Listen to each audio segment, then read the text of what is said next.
أعوذ بالله السميع العليم من الشيطان الرجيم بسم الله الرحمن الرحيم الحمد لله رب العالمين وبه نستعين وصلى الله على محمد وأطهره الطاهرين وعلى الله دائما أجمعين من الآن إلى قيام يوم الدين من رب العالمين بسم الله الرحمن الرحيم اللهم كن لي وليك الحجة ابن الحسن صلواتك عليه وعلى آله في هذه الساعة في كل ساعة وليا ورافدا قائدا وناصرا ودليلا وعينا حتى تسكنه وعدك توان وتمتعه فيها طويلا بمحمد وعلي الطاهرين صلواتك يا صاحب الزمان هددكني ولا تهلكني يا صاحب الزمان هددكني ولا تهلكني يا صاحب الزمان هددكني ولا تهلكني. Une vidéo que j'ai intitulée Zohair ibn al-Qayn, on est allé, était-il de tendance haussmannienne? C'est basé sur l'excellent livre que je vous avais présenté précédemment, Zohair ibn al-Qayn, un partisan de Ali à la rencontre de Hussein, par l'auteur Sayyid Ali Jamal el-Ashraf et traduit par Shir Yassir Moussabri. Le sujet est d'actualité, car très fréquemment, dans les gens du Mimbar, on entend concernant Zohair ibn al-Qayn, même si moi, j'ai toujours entendu Osmani les Hawa, qui veut dire de tendance haussmannienne, ou ottomanite, je n'avais pas fait attention et le lien avec Zohair ibn al-Qayn, qui est un grand compagnon. Et cet ouvrage va s'évertuer pratiquement tout le long du livre à démontrer qu'il n'était pas de tendance haussmannienne, avec maintes et maintes preuves. Moi, je ne vais pas vous citer tous les points, ça serait une vidéo très très longue, déjà je pense qu'elle va être assez longue celle-là. Je vais sélectionner certaines choses et je vous invite à revenir à ce livre, car en vérité, ce que j'ai dit, c'est minime par rapport à toutes les problématiques qu'il va répondre, l'auteur. Un livre où je suis agréablement surpris, car vraiment, il est vraiment dans la doctrine, c'est ce qu'on recherche en réalité. Malheureusement, beaucoup de livres mélangent beaucoup de choses. C'est très dommage. Et là, ça répond à des problématiques historiques claires qu'il y a très souvent malheureusement dans le récit de Ashura. Avant même de commencer, en réalité, tout ce livre est basé sur cette parole. L'imam Hossein, alayhi salam, il a comparé Zohair ibn al-Qayn aux Mormènes, aux croyants de Pharaon, qui a exhorté les ennemis le jour de Ashura. L'imam Hossein a ainsi dit à Zohair, le croyant de la famille de Pharaon conseillait sa communauté dans le bien et s'efforçait beaucoup de mener vers la vérité. Tu fis de même en exhortant ce groupe et redoublant d'efforts pour les amener vers le droit chemin. Et bien sûr, cette exhortation et ce message se sont avérés utiles.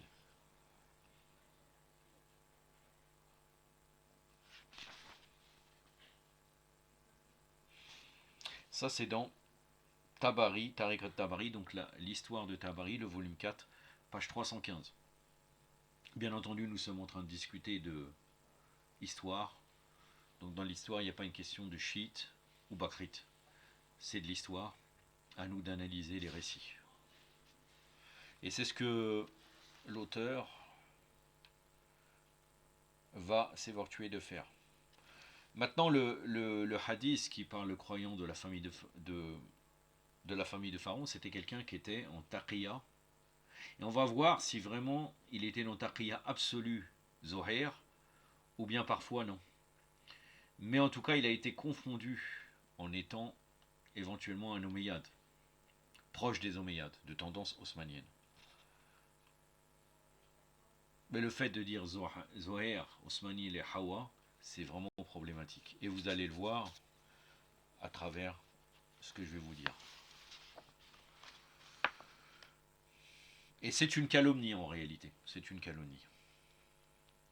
Et cette narration, le fait qu'il était de tendance haussmannienne, vient du livre de Tabari, Tariq al-Tabari, de la part d'un soldat ennemi. Dans un contexte particulier, il dit Ô Zohair, nous ne pensons pas que tu étais parmi les partisans Shira des gens de cette maison, alayhum salam, tu n'étais qu'un Otmani. Et tout le monde aurait cru à cette calomnie, d'accord ou non avec cela, alors qu'elle est la pire Tout le monde crut en cette calomnie, d'accord ou non avec cela, alors qu'elle est la pire des insultes, la plus mauvaise des injures et la plus horrible des calomnies. Une médisance qui pollue ce lion héroïque, dont l'infaillible dit à son propos: tu es purifié, et la terre dans laquelle tu es enterré l'est aussi. On pourrait dire éventuellement, est-ce qu'il a fait un repentir, comme d'autres personnes, comme notamment Hur ibn Yazid el-Riyahi, et aussi Ubaydullah ibn Hur, qui lui, l'imam lui a engendré au repentir, mais ça n'a pas vraiment fonctionné. Vous allez le voir par la suite. Mais en tout cas, en réalité, toute cette chose-là, des khatib, qui dévoilent tout le temps, qui sont toujours en train de discuter sur le fait, en disant Osmani il est Hawa de tendance osmanienne, s'avère totalement fausse. Et c'est même une grande problématique qu'on répète cela dans les majlis. Enfin bon, on n'en est pas à la première chose comme cela. Malheureusement, si quelqu'un va chercher dans les livres d'histoire, il y a énormément de choses dans les récits dits sur le mimbar de l'imam Hossein alayhi salam qui s'avèrent fausses. Et pour certains, la fin justifie les moyens, l'essentiel de pouvoir pleurer, de faire pleurer les gens, c'est ça qui compte pour eux. Donc le texte historique dans lequel cette médisance a été lancée est le suivant. Omar ibn Sa'd s'écria, après la prière de l'Ras, donc l'après-midi: Ô soldats d'Allah, prenez place sur vos montures et jouissez-vous. Les soldats montèrent sur leurs chevaux et se ruèrent vers le camp de Hossein alayhi salam et ses compagnons. À ce moment-là, Imam Hossein alayhi salam était assis devant sa tente, appuyé sur son épée, les genoux repliés sur lui. Sa tête tomba de somnolence sur ses genoux. Zaynab alayhi salam, sa sœur, entendit leurs cris et s'approcha de lui. Ô mon frère, n'entends-tu pas ce bruit qui se rapproche? Hossein alayhi salam leva la tête et dit: j'ai rêvé du messager d'Allah sallallahu alayhi wa qui m'a dit: tu arrives vers nous. Sa sœur se menta en se frappant le visage et dit: malheur sur nous. Il lui répondit: ô petite sœur, que le malheur ne tombe pas sur toi, calme-toi, que le clément te fasse miséricorde. Abbas ibn Ali alayhi salam, Abu Fadl Abbas, s'adressa à l'imam Hossein alayhi salam: ô mon frère, les soldats sont là. Hossein alayhi salam se leva et lui dit: ô Abbas, que je te sois sacrifié, monte sur ton cheval. Mon frère va les voir et demande-leur: qu'avez-vous? Que s'est-il passé de votre côté? Qu'êtes-vous venu faire? Abbas alayhi salam partit les voir, accompagné d'environ 20 cavaliers, dont Zuhair ibn Qayn et Habib ibn Muzahir. Radonullah alayhima. Abbas alayhi salam demanda: que s'est-il passé de votre côté? Que voulez-vous? Ils répondirent: nous avons reçu l'ordre du gouverneur de vous proposer de vous soumettre à son commandement, autrement nous vous forcerons à le faire. Il dit: ne vous pressez pas, attendez que je retourne à Abar Abdallah et lui expose ce que vous m'avez mentionné. Ils s'arrêtèrent et dirent: va le voir, avise-le, rapporte-nous sa réponse. Abbas partit voir Hossein alayhi salam à toute vitesse pour l'informer de la nouvelle. Alors que ses compagnons étaient restés, ils s'adressèrent aux soldats ennemis. Habib ibn Muzahir dit à Zuhair ibn Qayn: adresse-toi à eux si tu veux, ou si tu préfères, c'est moi qui leur parlerai. Zuhair lui répondit: puisque c'est toi qui as eu cette idée, alors adresse-toi à eux. Habib ibn Muzahir dit: par Allah, demain les pires personnes devant Allah seront celles qui se présenteront devant lui en tant qu'assassins de la progéniture de son envoyé, sallallahu alayhi wa sallam, de sa famille, des gens de sa maison, et des serviteurs pieux de cette ville qui s'évertuent à l'adorer, à l'aube qu'il évoque abondamment. Il disait cela en s'adressant à Zuhair ibn Qayn de manière à ce que les soldats puissent entendre par conséquent. Azra ibn Qays, l'arnatullah alayhi, les entendit. Alors Azra ibn Qays dit: tu essaies de blanchir ton âme comme tu peux. Zuhair lui répondit: ô Azra, c'est Allah qui l'a purifié et l'a guidé. Crains Allah. Ô Azra, je veux sincèrement te donner des conseils. Je t'implore, ô Azra, de ne pas être parmi ceux qui soutiennent les égarés et tuer les âmes pures. Azra ibn Qays dit: ô Zuhair, nous ne pensions pas que tu étais partisan des gens de cette maison. Tu n'étais qu'un Othmani. Il rétorqua: ne dis-tu pas que ma position actuelle, que je fais partie d'eux?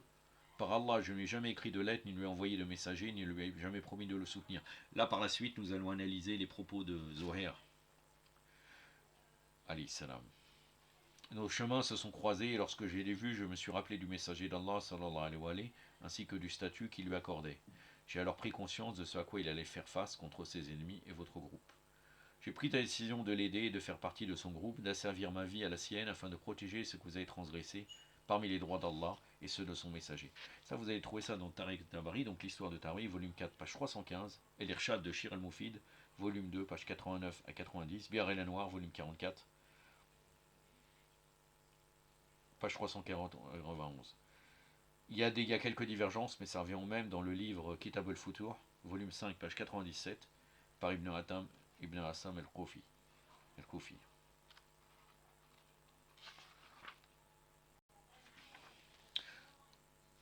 Donc maintenant, nous pouvons discuter un peu sur le récit. Nous n'allons pas nous baser sur la chaîne de transmission, ça je vais le relater pour quelle raison. Parce que de toute façon, en règle générale, sur les récits historiques, il n'y a pas d'histoire de chaîne de transmission. Comme je vous ai dit, c'est une enquête, c'est de séparer le bon grain de l'ivraie, etc. Donc la source la plus ancienne du récit, il n'y a que Tariq Tabari qui l'a rapporté. Et toutes les autres sources historiques, elles ont cité cette narration de ce livre. La source la plus proche de Tariq Tabari qui a rapporté ce texte, c'est le Futur d'Ibn Atam, Ibn Hassan. En effet, Ibn Jarir al-Tabari, écrivain du livre Tariq al-Tabari, mourut en l'an 310 de l'Hégire. Et Ibn Atam al-Koufi mourut en l'an 314 de l'Hégire. Shir Mohammed Jawad et Tabassi dit à première vue les plus anciennes sources historiques qui mentionnent l'appartenance de Zohair aux partisans d'Osman sont Tariq al-Tabari et Ansab el-Ashraf del-Baladouri. El-Badawi écrit, ils dirent Zohair ibn Qayn el-Bajali était à la Mecque, il était un Osmani. Par exemple, El-Waili, Shir al-Waili, le grand égaré, qui en réalité a dit des énormes choses qui n'ont rien à voir avec le chiisme dans ses discours. Je sais qu'il est l'idole de certaines personnes en Irak, mais il faut être objectif. Et en réalité, en Irak, il y a toujours eu des gens qui n'étaient pas d'accord avec Shir al-Waili. Il y avait certaines personnes qui privilégiaient Shir Abdelhamid Mouhajir, Hafidhullah, et al-Waili, c'était juste une star, en réalité. Et lui-même dit qu'il a lu plus les livres. C'est lui qui dit ça, c'est ses propos. Il dit 80% de sa, ou 90% de sa bibliothèque, c'est des livres des Mukhalifin. Bon, après, on pourrait dire c'est pour les arguments, mais quand il nous répète des choses, plein de choses qui viennent des Mukhalifin, c'est à force de lire ces livres-là, en réalité. Plus on lit ça, et plus on lit, on mélange tout, on arrive à ça. Lui répétait systématiquement Osmani et Hawa. Il a trouvé où? Tabari. Tabari, les livres des Mukhalifin.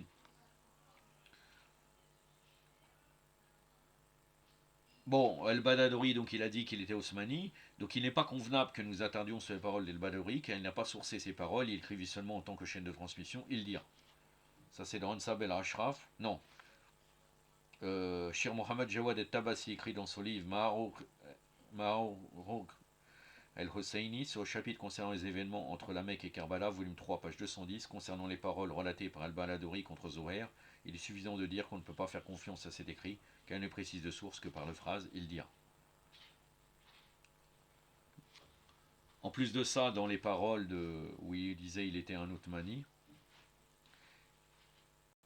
il ne rapporte aucun récit ou narration. Il semble de ses propos qu'il met en évidence sa compréhension spéciale de l'histoire. Très probablement, son résultat remonte aux paroles de Hazra. De toute façon, Zohair ibn Qayn il était proche. Ça ne veut pas dire qu'il était proche, qu'il avait un contact. Son cœur était contre eux, mais il était dans l'entourage des Omeyyades. Et après, on va en discuter sur ça. Donc c'est pour cette raison que vous n'avez pas étudié ces paroles écrites par la Baladouri, et nous nous contenterons de discuter du récit rapporté par Tabari. Donc la chaîne de transmission maintenant. Donc Tabari il rapporte cet écrit de la suivante, Abu Mirnaf, rapport de Haris ibn Asira, de Abdullah ibn Sharik et la Amiri. Et on ne va pas débattre sur la chaîne de transmission, comme je vous l'ai dit, parce que pour les récits historiques, il n'y a pas une histoire de chaîne de transmission. Elle permet uniquement de confirmer ou bien de mettre en doute le récit. C'est-à-dire que s'il y a une problématique, on va l'utiliser pour pouvoir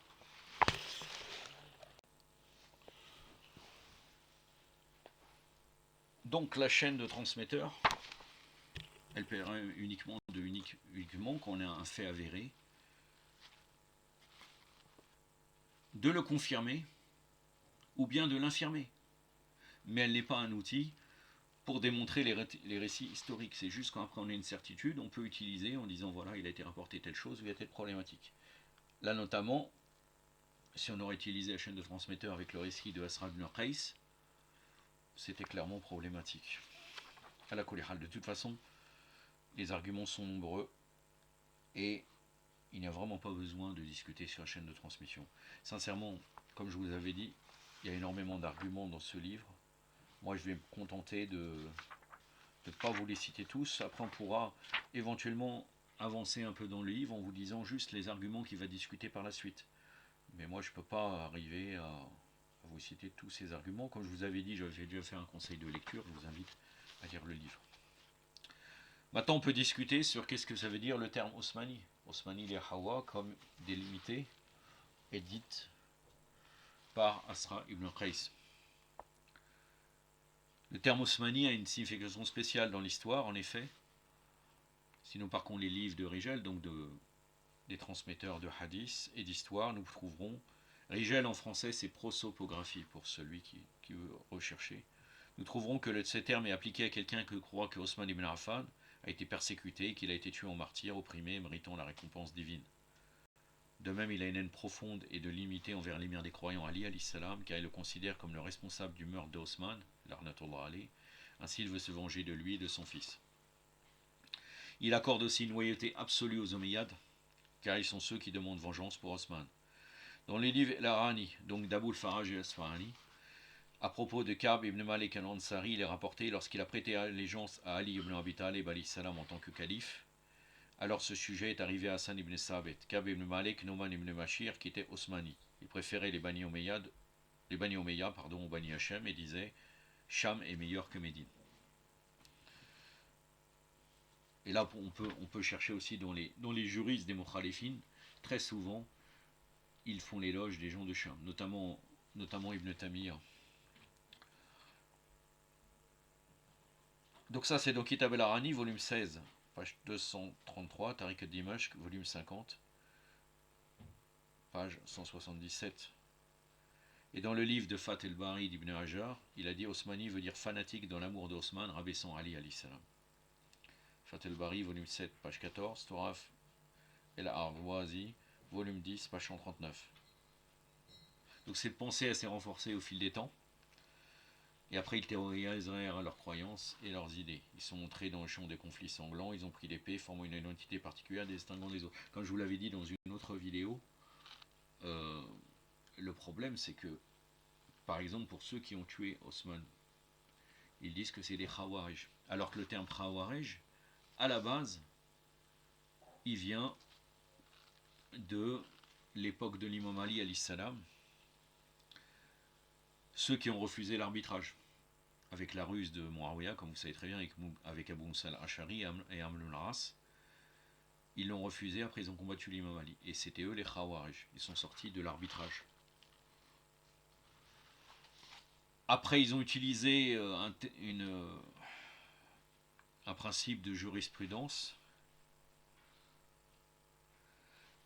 que Allahumma salli ala Muhammad wa ali Muhammad wa lajjal farajahum wa al-ghanadahum, que j'ai plus en tête, mais en tout cas d'étendre le hukm.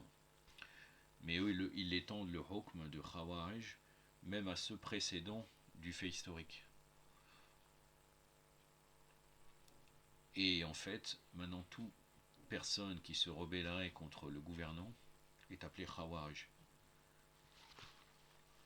Si vous lisez les écrits de gens avec le pouvoir saoudien, ceux qui sont sortis contre eux tout en étant aussi de tendance wahhabite, ils sont aussi des Khawarij. Le Ikhwan Muslimin, ils sont appelés Khawarij. El Qutb, Sayyid Qutb est appelé Khawarij.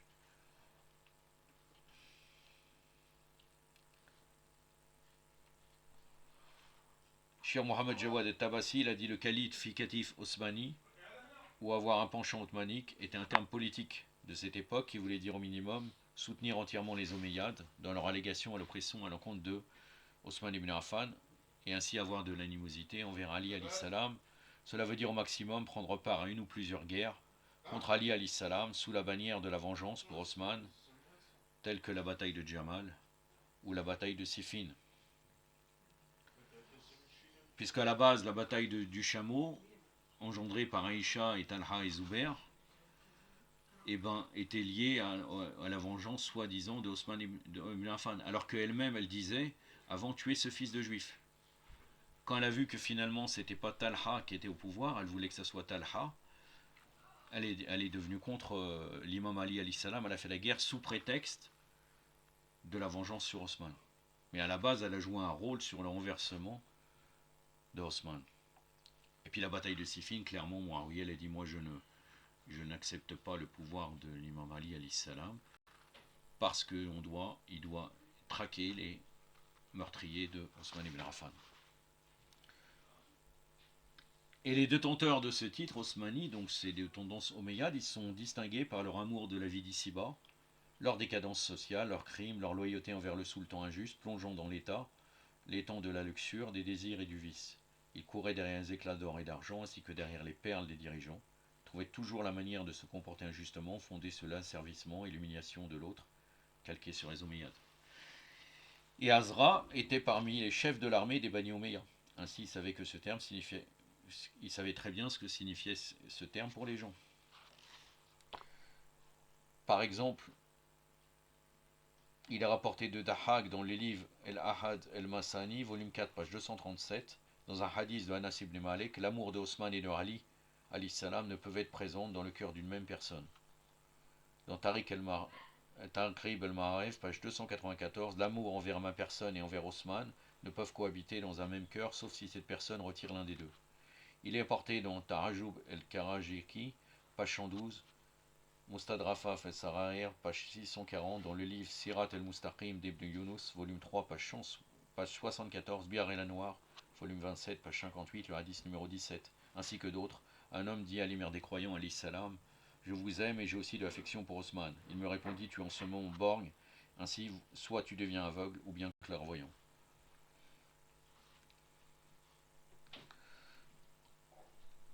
Donc, Azra ibn Qais savait très bien ce que ça voulait dire le terme Osmani.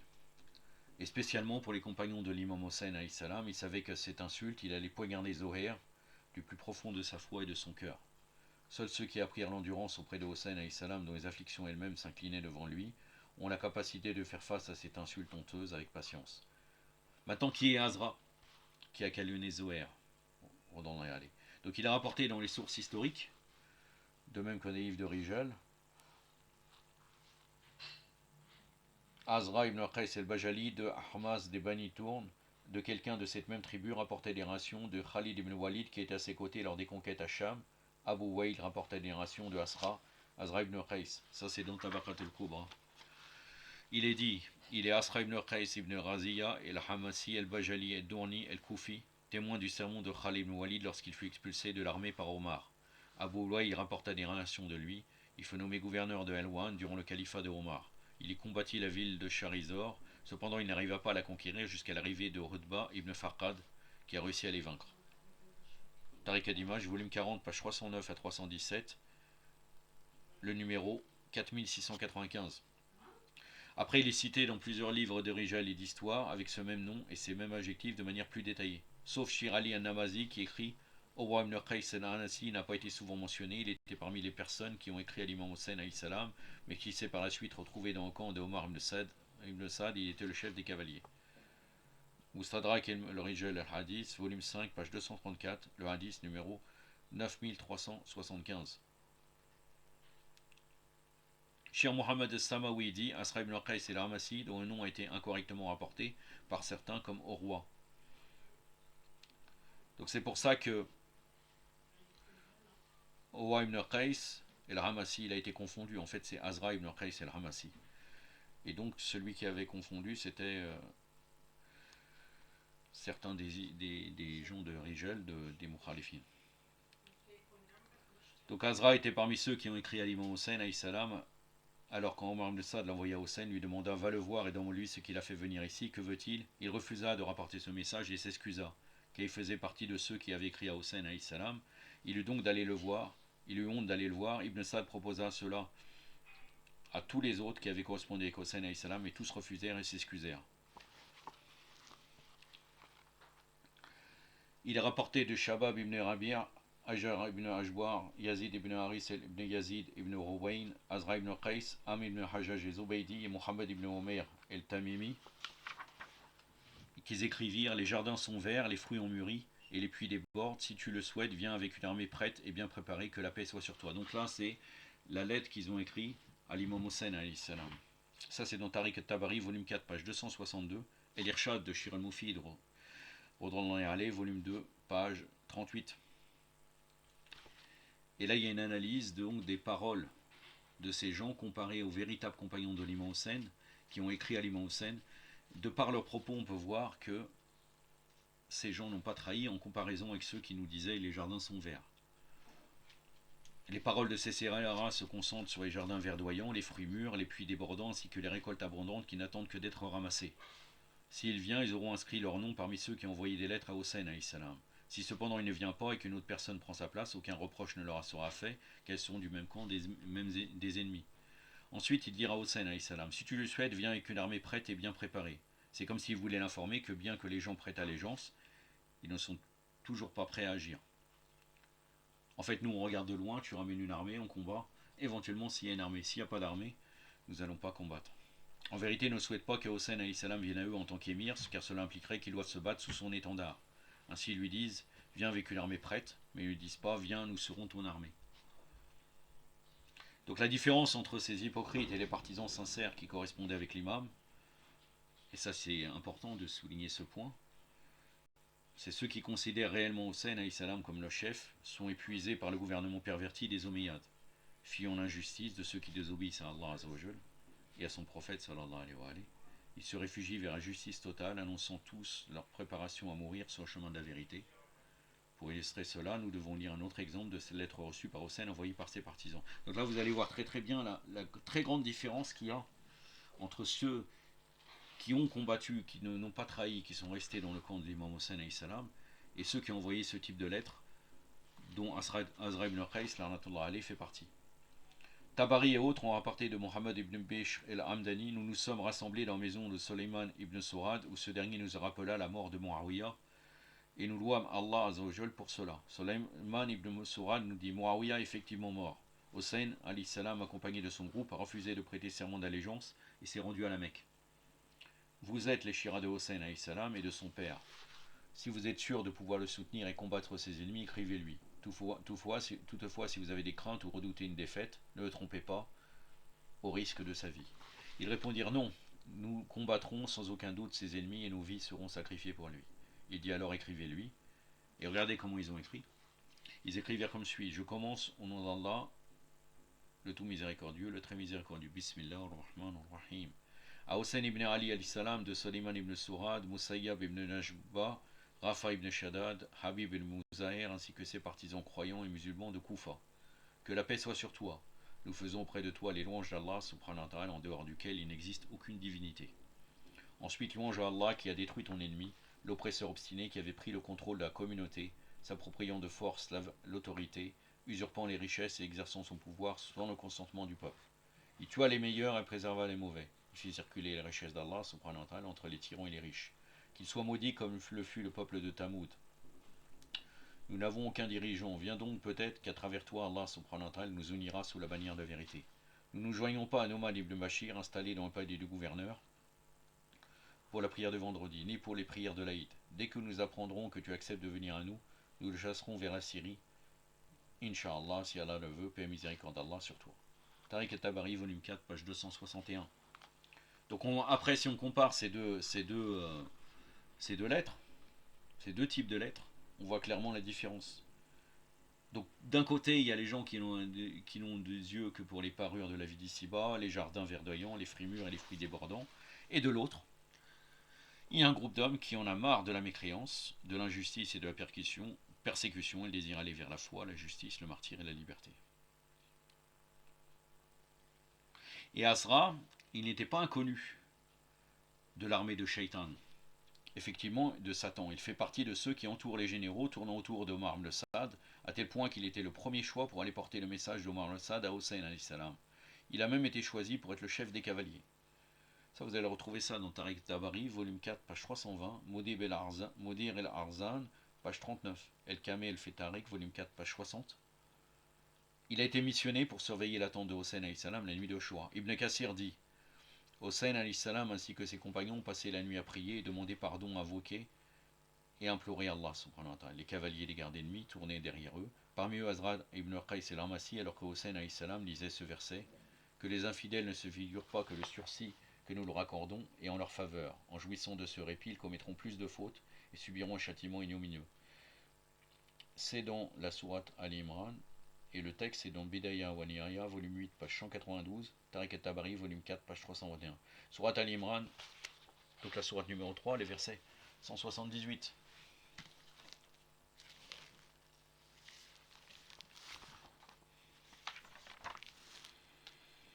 أعوذ بالله السميع العليم من الشيطان الرجيم ولا يحسبن الذين كفروا أنما نملي لهم خير لأنفسهم إنما نملي لهم ليزدادوا حسما ولهم عذاب المهين صدق الله العلي العظيم. Donc les mécréants ne pensent pas que le délai que nous leur donnons soit un bien pour eux. Nous leur donnons le délai, à la longue, ils multiplient leurs péchés, à eux un châtiment avilissant.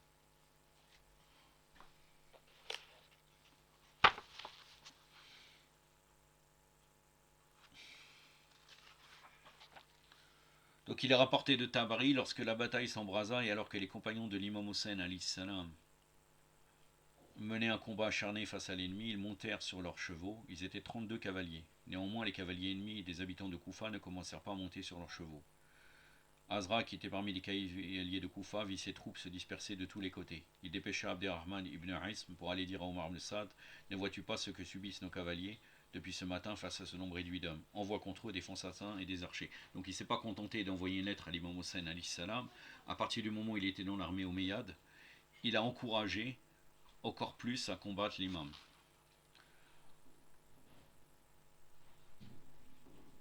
Donc maintenant nous arrivons donc encore à sa phrase, à Zoher, non, à Azra ibn Qais sur Zoher. Donc Azra il dit quoi? Ô Zoher, nous ne pensions pas que tu étais parmi les partisans, Shira des gens de cette maison, alayhi salam, tu n'étais qu'un Osmani. Que veut dire nous ne pensions pas? S'il parle du gouvernement et de ceux qui le suivent ou des habitants de Koufa, alors pourquoi n'entendons aucun des serviteurs du gouverneur, aucun habitant de Koufa, parti combattre l'imam Hussein alayhi salam, dire cela? C'est-à-dire on n'a pas trouvé d'autres gens qui disaient que Zoher était Osmani.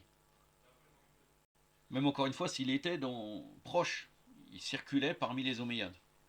Même les historiens et savants des Rijal confirment bien qu'il est un menteur.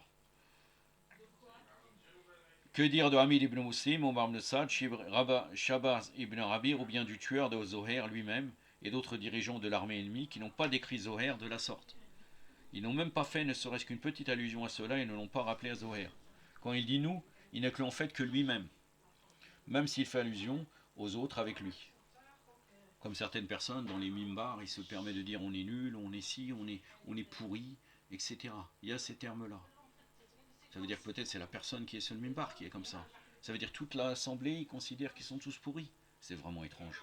Et là, lui, parce qu'il est comme cela, il calomnie, donc il croit qu'en fait, tout le monde pensait, il nous fait croire comme quoi toute l'assemblée là, de gens de l'armée ennemie, croyait que Zoher était Osmani. Donc pourquoi Azra a-t-il calomnié Zoher? Nous n'avons pas aisé la chaîne de transmission, ni même démenti cette narration rapportée par Tabari, d'Abou Mirnaf, ainsi supposant que Azra a vraiment dit cela. Il doit bien avoir des motifs pour attaquer la pureté de Zoher. Donc parmi les raisons, ils ont dit la taqiyya. Il est probable que cela soit dû à la taqiyya que Zoher pratiquait assidûment, comme nous l'avons étudié précédemment. Lorsque Azra observait attentivement Zoher en tant qu'homme de main du gouvernement, il aurait donc tellement trompé par la taqiyya de Zoher qu'il va en douter de sa véritable religion. Zoher a ainsi ainsi son but en entrant dans l'imaginaire de Azra, chef des cavaliers ennemis, au point que ce dernier pense que Zoher était un des leurs. Mais en réalité, encore une fois, il n'y avait que Azra ibn Qais qui pensait cela. Les autres personnes n'ont pas pensé. Même si Zoher, effectivement, comme il est comparé par les Hussein par le croyant de la famille de Pharaon, il était quelqu'un qui pratiquait la taqiyya. Maintenant, le problème dans cette théorie, ça voudrait dire que Zoher, il le pratiquait avec tous ses ennemis, ainsi qu'avec tous les serviteurs du califat et toute la société hostile envers lui. Toutefois, nous ne l'avons pas entendu, si ce n'est la bouche de Azra. C'est-à-dire qu'il faisait taqiyya, mais parfois, s'il fallait défendre la vérité, il le faisait. Soit Zoher s'est éloigné de la plus grande majorité de la société, cependant il n'était pas connu pour avoir effectué cela. Soit Azra a confronté Zoher d'une manière particulière qu'il a forcé à pratiquer la taqiyya et sauver sa vie. Peut-être qu'il a menacé, etc. Donc là, il était obligé de dire « Oui, effectivement, je suis avec vous », ou bien il démontre qu'il est avec les Osmanis. Donc il s'est réservé de dévoiler sa vraie nature le jour promis. Nous n'excluons pas cette possibilité, surtout après avoir connu la bassesse morale d'Azra et la sagesse de Zoher. Maintenant, la diffamation. Zoher représente l'un des piliers de l'armée de la foi et de la vérité. Effectivement, il est le général du front droit de l'armée du maître des martyrs, il est donc une cible préférentielle pour les ennemis. Lors de la guerre contre le maître des monothéistes, Moula Mouahedin, Imam al-Muttaqin, le chef des pieux et l'émir des croyants, Amir al-Mu'minin, alayhi salam, la première personne de la communauté islamique et le plus ancien de la foi, protégé par l'islam. Ils réussirent, malgré le caractère exceptionnel de cette immense personnalité, à manipuler les esprits les plus simples parmi eux. Mais avec l'imam Ali, alayhi salam, ils ont réussi à manipuler les gens. À tel point que lorsqu'ils apprirent que Ali, alayhi salam, avait été assassiné au mihrab, alors qu'il accomplissait la prière, ils furent abasourdis, se demandèrent Ali, alayhi salam, n'accomplissait-il vraiment la prière? Ils ont mis Muawiyah notamment, il a mis cette idée dans les esprits des gens, et eux, en fait, ont cru à cela. Donc, observant la vague d'accusations inventées, de calomnies, de mensonges avec lequel Obelol ibn Ziyad accablait l'homme de confiance de Hossein, salam, l'adorateur, le combattant, le favori parmi les proches d'Allah, et le compagnon du maître des martyrs, Muslim ibn Aqil. Donc là, il n'avait pas seulement accusé l'imam Ali, salam, Azra avait accusé Zohair, mais c'était une pratique des Omeyyades, pratiquée. Avec Muslim ibn Aqil, ça a été la même chose. Il est raté par Ibn Nama dans Moudir al-Arzan, par Sayyid ibn Taous, rahmatullah alayh, dans le Khouf, par Sayyid Morsin dans la Waif al-Arzan, et par Ibn Assam dans le Riv al-Futur, dont nous citerons les paroles. Donc Ibn Ziyad, il a dit à Muslim, ô toi le pénible, ô toi le désobéissant, tu t'es rebellé contre tes dirigeants, tu as fendu le bâton des musulmans, désuni les musulmans et tu as apporté la sédition. Comme je vous ai dit, de toute façon, il qualifiait, après la mort de Osman, l'arnatullah alayh, il qualifiait tout le monde de khawarij, sous prétexte que tu te rebelles contre le gouvernement. Donc là, ils l'ont pas dit, mais ils l'ont dit, tu as apporté la sédition, el fitna. Muslim lui répondit, tu mens, ô fils de Ziyad, je jure par Allah que Muawiyah n'était pas le calife de toute la Oumma. De plus, il s'est rendu victorieux du successeur du prophète, sallallahu alayhi wa sallam, par vilaine ruse. Il s'est emparé du califat par usurpation, de même que son fils Yazid. Concernant la sédition dont tu parles, c'est toi et ton père Ziyad ibn Hajjaj, Ziyad ibn Hajjaj, des Bani Saqif qu'il a créé. J'espère que Allah m'accordera le martyre des mains les plus mauvaises de ces créatures. Je jure par Allah que j'ai jamais transgressé, ni mécru, ni même changé. Je suis exclusivement dans l'obéissance de Hossein alayhi salam, ibn Ali, fils de Ali, et de fils de Fatima alayhi salam, la fille du prophète sallallahu alayhi wa alayhi, d'Allah, le prophète d'Allah sallallahu alayhi. Ainsi nous sommes plus méritants de ce califat que Muawiyah son fils ou la famille de Ziyad. Ô débauché, n'était-ce pas toi qui buvais du vin à Médine? Je jure par Allah que celui qui méritait davantage d'être accusé de boire du vin est celui qui tue une personne qu'Allah interdit de tuer, tout en se divertissant et s'amusant comme s'il n'avait rien entendu. Ô débauché, ton âme te fait croire qu'Allah t'a empêché de voir car il t'a trouvé indigne d'acquérir la vérité. Qui en est alors digne, ô Ibn Marjan? Yazid, fils de Muawiyah, en est digne. Louange à Allah, subhanahu wa ta'ala. Allah nous suffit comme juge entre vous et nous. Tu penses vraiment que tu as ton mot à dire dessus? Non, je ne le pense pas, j'en suis convaincu. Qu'Allah me tue si je ne tue pas. Je ne te tue pas. Il est bien connu que tu renonces jamais à un meurtre honteux, aux punitions douloureuses, aux pratiques impudiques, à une ville domination. Moudir al-Arzan, page 25. Lawaj al-Arzan, page 64. Kitab al-Futur, volume 5, page 56. Donc là, on voit très bien que de la même manière qu'ils vont accuser les compagnons de l'imam Hossein alayhi salam, ça a été une pratique courante. Et encore plus, notamment, comme je vous avais dit, avec l'imam Ali alayhi salam. Maintenant, une des stratégies au corps de Azra ibn Qais, c'est l'ébranlement de la confiance qui règne entre les compagnons de Hossein. Il était de coutume pour l'armée des ténèbres et de l'égarement de vouloir diviser les rangs de l'armée de la lumière et la guidance. Ils réfléchissaient selon leurs désirs, de ce fait ils agissaient avec l'autre selon leur bon vouloir, ils parlaient avec les autres avec leur propre stupidité et sauvagerie. Ils essayaient tant bien que mal de séparer Abu Fadl al-Abbas ainsi que ses frères de leur imam et maître Hossein. Ça c'est très connu, notamment quand ils ont dit on a des liens de familiarité avec toi, de famille, on n'a rien contre toi. Et ils ont écrit une lettre de protection les concernant avec la pire impudeur qui restera gravée dans l'histoire. Ils ont invité au monde d'ici-bas à délaisser Hossein alayhi salam. Ils leur ont promis la vie sauve, une existence mondaine de luxe s'ils laissaient Hossein alayhi salam et rejoignaient l'armée ennemie ou abandonnaient le combat. Cette proposition a été faite aussi bien à Abbas alayhi salam qu'aux autres compagnons. Aujourd'hui, alors que la guerre s'apprête à s'intensifier, que les mains se couperont, que les coups seront tranchés, que les corps et les têtes se dissosseront, l'ennemi essaie tant bien que mal de semer le doute et la méfiance parmi les compagnons du maître des martyrs, de même d'ébranler la confiance entre eux. Il leur suggère ainsi que l'un de leurs chefs le plus courageux est Osmani, alors qu'ils se méfient de lui et qu'ils ne reposent plus sur lui. Comme ça, ils n'auront plus confiance en lui. Peut-être même que s'ils l'abandonneront durant le combat, ou bien se jetteront sur lui, sur l'imam, au moment où la guerre sera à son paroxysme. Il est suffisant pour les ennemis que Habib et ceux qui sont avec lui regardent Zohair d'un air soupçonneux et qu'ils le voient en s'interrogeant sur ses croyances pour avoir rempli leur objectif. Si la confiance entre eux se rompt, la fraternité entre eux se perdra, alors le franc droit tombera, un trou se formera sur les rangs, entre les rangs et l'armée de l'imam Hossein salam se détruira à cause de ces différends. Toutefois, ces damnés ont oublié que les compagnons du maître des martyrs salam se connaissent depuis la nuit des temps. Ils se sont avancés par clairvoyance et guidance. La veille de Ashura, ils ont même vu leur place au paradis. Maintenant, qu'a répondu Zohair? Et après, on va pouvoir un peu analyser cette parole. Donc, celui qui répondit au menteur Kameter Azra, c'est Zohair lui-même. Il le fit avec force et tranquillité. Ne vois-tu pas, par ma position, que je suis deux? Tariq at-Tabari, volume 4, page 315.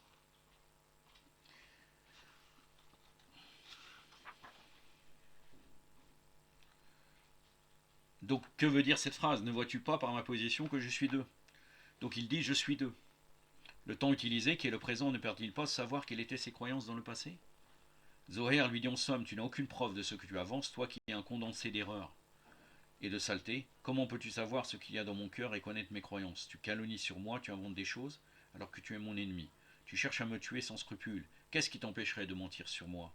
Moi, Zohair, je démontre mes croyances par mes actions et ma position, qui est la suivante. En effet, ma situation actuelle reflète parfaitement mes convictions, particulièrement lorsque cette position mène inévitablement à une mort certaine, impliquant la séparation des êtres chers de la famille et du monde ici-bas. Là, c'est une paraphrase de ce qu'a dit, une analyse de la phrase de Zohair. En réalité, dans cette phrase « je suis deux », il y a tout ça. Zohair répliqua à Azra d'une réponse qui l'obligea au silence. Il n'accorda point d'importance à ses paroles en le faisant entrer dans le cercle de la probabilité. Si les paroles de l'ennemi contenaient ne serait-ce qu'une once de vérité, même infime, Zohair les aurait sûrement démentis de cette manière. J'étais, comme tu le prétends, Osmani, mais je me suis repenti auprès d'Allah subhanahu wa ta'ala. Il aime les repentants. Ainsi, j'ai reconnu la vérité en Hossein alayhi salam et la fausseté des Omeyyades, l'arnatullah alayhum. Je suis donc un conseiller digne de confiance pour toi. Quitte les rangs ennemis, rejoins-nous, tu seras parmi les victorieux. Zohair n'a pas eu besoin de renforcer sa tranquillité d'esprit quant à ses croyances, ni de répondre à des accusations qu'il sait fausses. Cependant, il ne veut pas que l'histoire retienne de lui qu'il a accepté d'être considéré comme un partisan des Omeyyades, même pour un bref instant de sa vie. Ensuite, Zohair dit: par Allah, je ne lui ai jamais écrit de lettre, ni ne lui ai jamais envoyé de messager, ni ne lui ai jamais promis de le soutenir. Nos chemins se sont croisés, lorsque j'ai vu, je me suis rappelé du messager d'Allah, sallallahu alayhi wa alayhi, ainsi que du statut qu'il lui accordait. J'ai alors pris confiance de ce à quoi ils allaient faire face contre ses ennemis et votre groupe. J'ai pris la décision de l'aider et de faire partie de son groupe, d'asservir ma vie à la sienne afin de protéger ce que vous avez transgressé parmi les droits d'Allah subhanahu wa ta'ala et ceux de son messager sallallahu alayhi wa alayhi. Tariq at-Tabari, volume 4, page 315.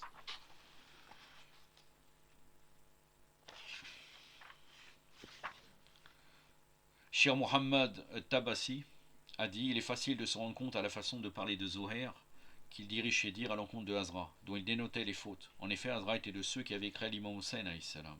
Tariq at-Tabari, volume 3, page 378. Il était de ceux qui avaient envoyé un message à l'imam alayhi salam lorsqu'il était à la Mecque, lui promettant secours. Maragb al-Hosseini, volume 3, page 209, la note de bas de page numéro 1.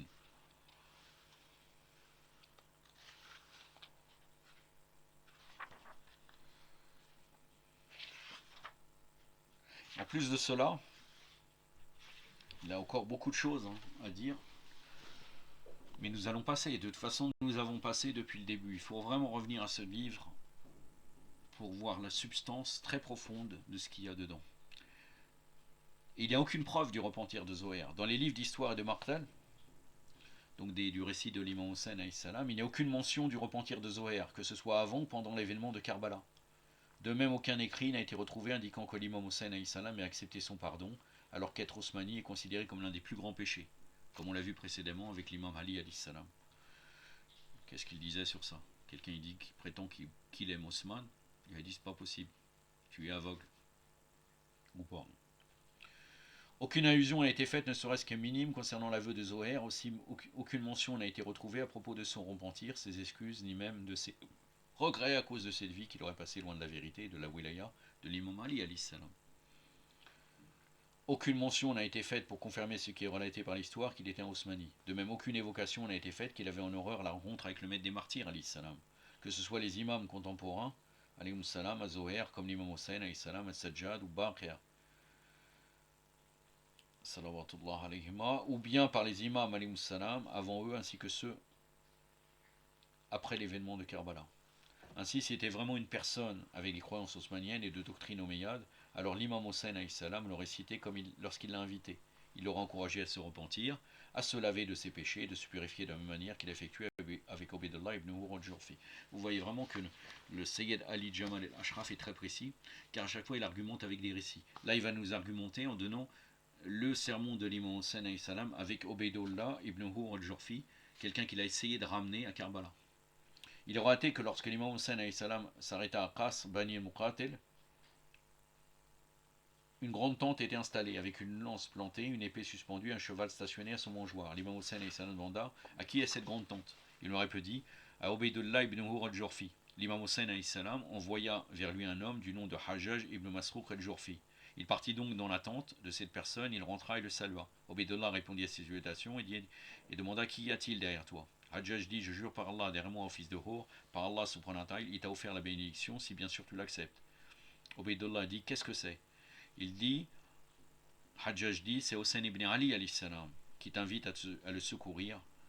Certes, si tu combats à ses côtés, tu seras rétribué, et si tu meurs dans cette voie, tu seras en vérité un martyr. Obeidullah lui répondit, par Allah subhanahu wa ta'ala. Je suis sorti de Koufa uniquement par peur que Hossein salam n'y entre alors que je suis en ville, et que je ne lui apporte donc pas mon secours. Donc lui, il avait prévu de prendre la fuite pour ne pas soutenir l'imam. Effectivement, à Koufa, il n'y a aucun partisan ni soutien qui ne soit attiré par le monde d'ici-bas, sauf ceux qu'Allah subhanahu wa ta'ala a protégés. Retourne alors vers lui et informe-lui de cela. Hajjaj ibn Masrouk repartit vers l'imam Hossein salam et lui informa de cela. L'imam Hossein salam se leva et partit le voir avec un groupe composé de ses frères. Lorsque l'imam salam entra et le salua, Obeidullah, qui se trouvait au centre de l'assemblée, sursauta et se leva. Hossein salam s'assit, il glorifia et loua Allah subhanahu wa ta'ala, ensuite dit, ô fils d'El-Hur, certes, tes compatriotes m'ont écrit des lettres, ils m'ont informé qu'ils étaient réunis pour me soutenir, se soulever dans ma voie et se battre contre mon ennemi. Ils m'ont demandé que je vienne à eux. Je suis donc parti. Toutefois, je ne savais pas que la communauté n'allait pas faire ce qu'elle prétendait. Effectivement, ils ont tué le fils de mon oncle Muslim ibn Aqil. Rahimullah, qu'Allah lui fasse miséricorde. De même que ses partisans, ainsi ils se sont réunis autour du fils de Marjan, Obeidullah ibn Ziyad, afin qu'il prenne l'allégeance de Yazid ibn Muawiyah auprès de moi. Alors ô toi, fils de l'Hur, sache qu'Allah subhanahu wa ta'ala te tiendra responsable des péchés que tu as commis précédemment. Je t'invite dès maintenant à te repentir, à te purifier des péchés que tu portes. Donc là, vous voyez très bien, il dit à Obeidullah ibn Hur de se repentir. Chose qui n'a jamais été faite par rapport à Zuhair ibn Qayn alayhi salam. Je t'exhorte à nous assister, nous les Ahlul Bayt alayhi salam, lorsque le droit qui nous est dû nous est accordé, nous louons Allah subhanahu wa ta'ala pour cela et nous l'acceptons. Cependant, si nos droits sont bafoués et si nous devenons opprimés, tu devrais être parmi ceux qui nous soutiennent afin que nous puissions récupérer ce droit. Obeidullah ibn Hur dit, je jure par Allah subhanahu wa ta'ala. Ô le fils du messager d'Allah, si tu avais des partisans, chiens à Koufa qui te soutiennent et te battent à tes côtés, j'aurais été le plus féroce d'entre eux contre ton ennemi. Cependant, j'ai vu tes partisans à Koufa se terrer chez eux par peur des Bani Omeya et de leurs épées. Je te demande par Allah subhanahu wa ta'ala de ne pas me demander cette prise de position. Je te lègue tout ce que je peux donner. Voici mon cheval bridé pour toi. Je jure par Allah que je n'ai pas bataillé sur lui sans que je ne fasse goûter la mort aux autres et je n'ai point recherché de choses avec lui sans que je ne le trouve. Prends mon épée que voici. Par Allah, je n'ai jamais frappé avec celle-ci sans que je ne coupe l'ennemi. Hossein alayhi salam lui rétorqua. Ô fils de Hur, nous ne sommes point venus pour ton cheval et ton épée. Nous sommes uniquement venus te proposer de nous aider. Si tu es avare avec nous concernant ta vie, alors nous n'avons nullement besoin de tes biens. En effet, je ne serai pas l'épaule des dupeurs. Car j'ai entendu le prophète d'Allah sallallahu alayhi wa sallam dire, celui qui entend l'invitation des gens de ma maison, alayhi salam, mais qui ne soutient pas dans leurs droits, alors Allah plongera son visage dans le feu de l'enfer. Ensuite, Hossein alayhi salam rentra dans sa caravane et continua son voyage. Kitab al-Futur, volume 5, page 73. Après, il y a tout un passage sur sa connaissance des spécificités de la vie de l'émir des croyants, alayhi salam, parce qu'il y a un dialogue entre Zohair et Abbas, alayhi salam. J'ai passé cela, vous pourrez revenir dans ce livre, dans ce très bon livre. Zoher, il a été annoncé la bonne nouvelle qu'il allait secourir Hossein alayhi salam. Zoher est un combattant aguerri, courageux de première ligne qui a participé à la bataille de Balanjar. Balanjar, dans les livres Ibn al-Ain, Alama Samawi, dit Balanjar était une ville de l'Empire Khazar, à proximité de la ville de Derbent. Elle a été conquise à l'époque d'Osman par Salman ibn Rabi' al-Bahili ou Salman el-Farisi, Mohammedi alayhi salam. De même, Ibn Asir rapporte que Salman ibn Rabi'a s'est fait tuer durant cette conquête. Abderrahman el-Bahili lui a écrit un poème. Nous avons deux tombes, une tombe à Balanjar et une tombe sur la terre de Chine. Quelle magnifique tombe possèdes-tu? Bon, après, il y a un tarqiq sur le fait qui était là. Est-ce que c'était Salman el-Farsi ou Salman ibn Rabi al-Bahili? Je vous abstiens de ça. Mais on va quand même y passer assez rapidement. Donc El-Bakri el-Andalousi, il est décédé en l'an 487 de l'Hégire. Il est Balanjar, parmi les villes de l'Empire romain, plusieurs compagnons assistaient à sa conquête. Zohair ibn Qayn el-Bajali dit « J'ai combattu à Balanjar et assisté à son invasion. J'ai alors entendu Salman el-Farsi, el-Muhammadi alayhi salam, dire « Vous réjouissez-vous de cette conquête octroyée par Allah subhanahu wa ta'ala? Si vous parvenez à atteindre les jeunes de la famille de Muhammad sallallahu alayhi wa sallam, dans une autre narration, le maître des jeunes de la famille de Muhammad sallallahu alayhi wa sallam, Sayyid al-Shabab al-Jannah, comme vous le savez très bien, le seigneur des jeunes du paradis, alors jubilez encore plus lorsque vous combattrez à leur côté. » Moujam el-Mazdoujan, volume 1, page 276. Il est aussi mentionné dans le livre Kamel Fitarir, dans le livre Roddat el-Warizin d'Ibn Fatal el-Nishapouri. Donc dans Kamel el-Tarir, c'est volume 4, page 42. Roddat el-Warizin, page 178. Que Zoher rapporta ce récit de Salman Farsi. Après, dans le livre Tariq Tabari, je vais passer rapidement. Il y a aussi le nom de Salman pour Salman el-Bahili. Mais après, Alama Samawi dit Zohar, ce que Zohar rapporte de Salman, il est probable que ce soit Salman el-Bahili, car il était le général de l'armée, car il est aussi probable que ce soit Salman el-Farsi, qu'elle faisait partie de son armée, si on en croit qu'a mentionné Ibn Asir dans son livre El-Kamel. Ainsi, il a été annoncé la nouvelle à Zohar depuis l'époque d'Osman qu'il allait secourir les jeunes de la famille de Mohammed, le maître des jeunes. Zohar a certes écouté ses paroles dans un contexte de conquête, de victoire et de triomphe sur l'ennemi. Il a donc mémorisé ses dires dans un cadre très spécial. En tout cas, Salman ibn Rabi al-Rabaili ou Salman al-Farsi, alayhi salam, Mohammedi, était présent à la bataille de Balanjar. Donc en fin de compte, ça ne change rien, quoi qu'il arrive, il a été annoncé comme quoi il devra soutenir la famille d'Al-Bayt, alayhi salam. Al-Bayt. Il y a eu sa discussion de Zohair avec sa femme, rapportée par Sayyid ibn Taous, rahmatullah alayhi. Zohair dit, certes, je me suis décidé à accompagner l'imam Hussein, alayhi salam, jusqu'à ce que je sacrifie ma vie, que je défende de tout mon être. Donc c'est pas quelqu'un qui a fait des revirements.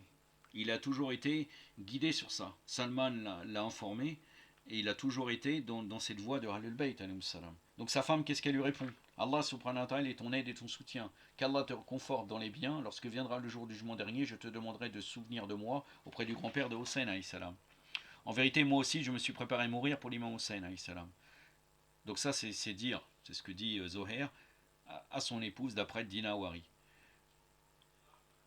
Donc là, il avait dit à sa femme, donc là c'est la réponse de sa femme, mais après il y a la réponse, il y a ces dires aussi qu'il avait dit, je m'étais préparé, il y a ses paroles à ses compagnons de voyage qui démontrent comme quoi il a toujours eu comme objectif de combattre avec l'imam Hussein, que celui d'entre vous qui aime le martyr se lève. La bonne nouvelle donnée à Zohair par Salman dans le livre d'El-Irshad, Salman dit, si vous parvenez à atteindre le maître des jeunes de la famille de Mohammed, sallallahu alayhi wa sallam, alors jubilez encore plus que vous allez combattre à ses côtés. Sa parole pour ses compagnons de voyage, que celui qui souhaite me suivre parmi vous le fasse maintenant, sinon ce sera la dernière fois que nous le verrons.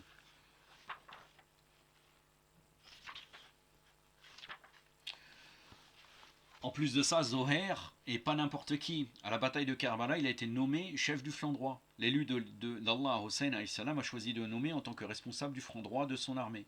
Ce choix n'est pas anodin. Ainsi, il plaça 20 hommes sous la responsabilité de Zohair. Ces soldats étaient considérés comme des héros vaillants qui ont de l'expérience en termes de combat contre les forces ennemies. Hussein alayhi salam a organisé ses compagnons et préparé la bataille de la manière suivante. Il divisa son armée en 3 bataillons. Il plaça un au milieu et les 2 autres sur les côtés droit et gauche. Cette organisation a été faite pour les soldats à pied. Il nomma Zohair ibn Qayn chef du flanc droit, sous sa responsabilité 20 hommes. Il plaça Habib ibn Muzahir al-Asadi en tant que responsable du franc gauche sous son commandement 20 hommes.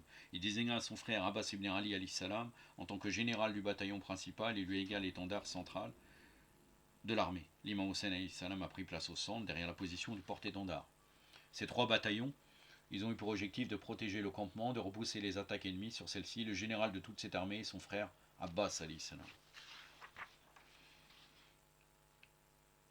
Là aussi, vous allez voir quelque chose de très joli, mashallah. Ça tape, il a tapé sur l'épaule de l'imam Hussein alayhi salam. Et Tabari rapporte dans son livre, il fit une tape sur l'épaule de Hussein et dit « Avance, tu as été guidé et tu le guides bien guidé ». Tariq Tabari, volume 4, page 336. De même, le Khawarizmi relate dans son livre Maqtal al-Hussein, il rapportait que lorsque Zohair voulait aller sur le champ de bataille, il se tint à côté de l'imam Hussein alayhi salam, il lui fit une tape sur l'épaule, il dit « Avance, tu as été guidé, tu le guides bien guidé ». Ibn Qulaway, dans son livre Kamal al-Ziyara, d'une chaîne de transmission remontant à Abi Abdellah et Jadali, qui dit « Je suis allé voir l'émir des croyants, alayhi salam, alors que l'imam Hussein était à côté de lui. L'imam Ali, alayhi salam, fit une tape sur l'épaule de Hussein, alayhi salam, et dit « Certes, il sera tué, personne ne le secourra. » Kamal al-Ziyara, page 149, le hadith numéro 176. El-Khaza, rapport de Salman, alayhi salam, qui a dit « Le prophète, sallallahu alayhi wa sallam, passa sa main sur l'épaule de l'imam Hussein, alayhi salam, et dit « Certes, il est l'imam, fils d'imam. 9 personnes de sa descendance sont imams, ils sont bienfaisants, intégrants et infaillibles. Le 9e d'entre eux sera celui qui se soulèvera. El-Qa'im. »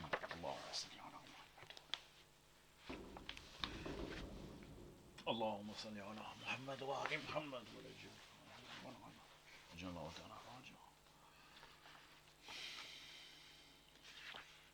Sirat al-Mustaqim, volume 2, page 119. En vérité, Zohair plaça sa main là où le messager d'Allah, sallallahu alayhi wa alayhi, avait placé sa main et attesta du fait que cette personne était un imam martyr, père d'imam et père du Qa'im al-Mahdi. Zohair mit sa main au même endroit que l'émir des croyants l'avait auparavant effectué lorsqu'il annonça son martyr, sans aucun sauveur. Certes, Zohair est un savant connaisseur sage, il ne fait point les choses sans avoir de raison par derrière, il n'aurait pas agi ainsi sans réfléchir. Cette action nous démontre clairement le lien fort unissant Zohair à son maître l'imam Hussein alayhi salam, ce qui le dit en fille de ses compères et des autres compagnons. Effectivement, nous ne trouvons aucun compagnon de Hussein alayhi salam et de sa famille tombé en martyr avec lui à Karbala, ayant ce genre de relation avec lui, le permettant de donner une tape sur l'épaule de Hussein alayhi salam. Ainsi, ce genre de relation ne se voit pas souvent, de même ne s'acquiert pas au bout d'un laps de temps assez court. Il illustre l'ancienneté de leur relation. Maintes arguments, mashallah.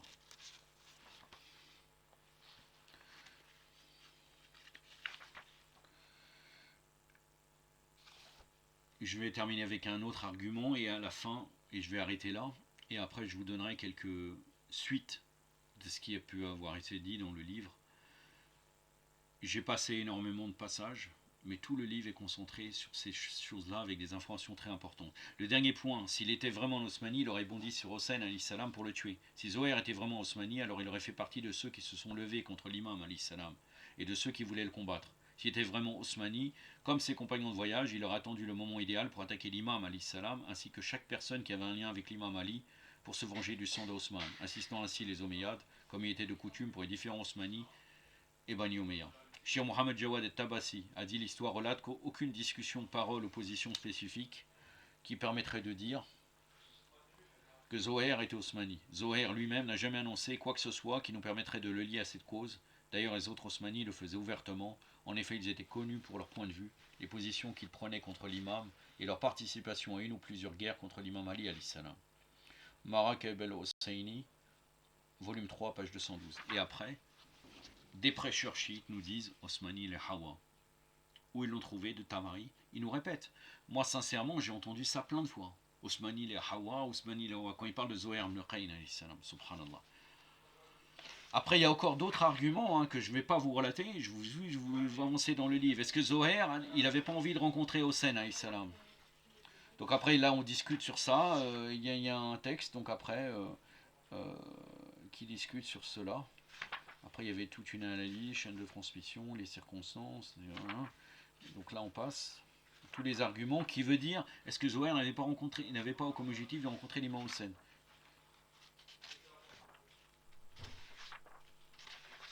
Donc tout un tas de choses. Ça, c'est C'est tous les arguments. Donc là, il y a tout un tas d'arguments qui démontrent comme quoi il avait envie de rencontrer l'imam Hussein.